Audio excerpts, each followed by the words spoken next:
Ça, a'udhu billahi minash shaitani rajim, bismillahir rahmanir rahim. Y'a Khalifa rappeur et que Lamine askan wi. Alors, l'histoire nous a donné raison, hein, c'est Idrissa Seck. Mon mignon noir si mon briki de mon ndiaye. Di dal si kawam ne dafa yab sénégalais yi. Hein? Dafa yab sénégalais parce que ça way xol sénégalais mënuñu ko fal deuxième position. Ba paré gagne ciow pétrole lepp am ci dëkk bi façon tojange bu né am fi musul gën wax. Yaa ngi dégg. L'histoire nous a donné raison quoi. Non la demee parce que xoolal lii nii nañ ñortoon te lii nii nañ xalaataloon askanu Sénégal Idrissa Seck ki nga xamante ni heure bii xoolal waroon na ko fekk si kaso bi parce que xaalisu Thiès bu mu sàcc ndax sàcc la seen dund gi yëpp ay sàcc la ak ay fen ak ay magu yi te ay dëmm nañ deretu sénégalais yi moom nañ yàgg dundee ñu baaxuñu sax saawaay xoolal si askanu Sénégal Idrissa Seck xoolal dafa yàpp sénégalais yi.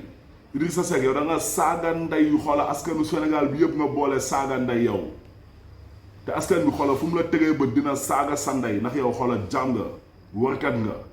dëmm nga yow loolu sax nit ku baax fu ñu tuddee nit yu baax yi sax saa waay xoola doo fa jege booy dee di dem safara ndax sàcc nga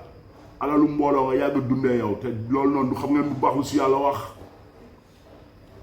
di wax naa xoola tuuma yi nii moom saa waay xoola ñun saanu fee nii chaud nii froid dégg nañ fi lu ne ay réew mi si ñoo ñuy jox xaalis ñuy dal Sonko affaire yooyu ñun lépp lu ñuy wax xoola dëgg la te yàlla rek a tax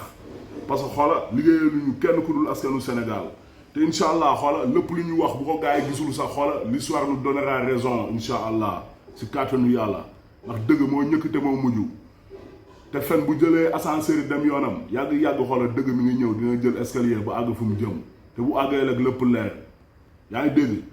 ay Idrissa Seck yow boo fi juumatee naan da ngay présenté wu candidat wala dara askan bi xoolal ñoo war a mbooloo jël ay jaas yi jël ay yat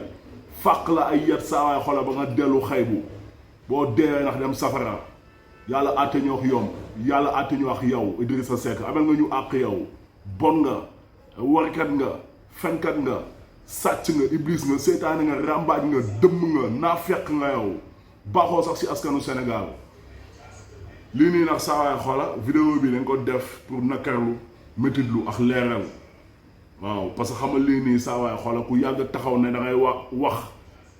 si baatu askan bi ne xaw ma conseil économique social environnemental baaxul si askan bi dañ ko war a tëj tey si tey yow xaalis boobu nga tegoon bët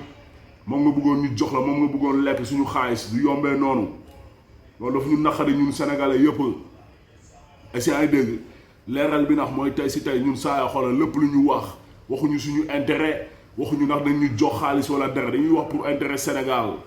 ya saa yi noonu la demee quoi na leer nañu si bopp yi ñun askanu Sénégal point du Massamba du Mademba lijjantiwuñ si kenn politiciens yi ñoom ñëpp a yam 6 mooy 9 noonu la demee bu ñu demee ndax ba gis politicien bu sérieux boo xamante ni saa waaye élection jot na wala dara ñu xam ni kii mooy baax pour intérêt Sénégal nañ taxaw jàppale ko. lépp ndax ngir intérêt Sénégal yasaay noonu la demee jarul sax ngeen di taxaw nii di ma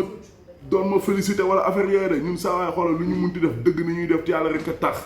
ay taxaw nii félicité nii ay man la diw fii laa bokk yi jarul ko bàyyi faal yasaay dégg parce que fii ku si nekk ku fi taxaw félicité la gaan xoolal xëy na arrangement am la intérêt am la barki Demba Ndiaye laa def fii nii gaan vidéo di wax dëgg te yàlla rek a tax waa réew mi ñoo ñëkk taxaw di féliciter di encourager lu ñu waxoo tey si tey nag gaan xoola boo leen wàccee yoon bi saa xoola seen leader bu wàccee yoon bi ñu dal si kawam te lijjanti ñu si kenn lépp xoola askanu Sénégal rek que le Sénégal gagne point ñu loolu nañu lijjanti ya saa Khalifa rappeur laa mi ñu askan wi tous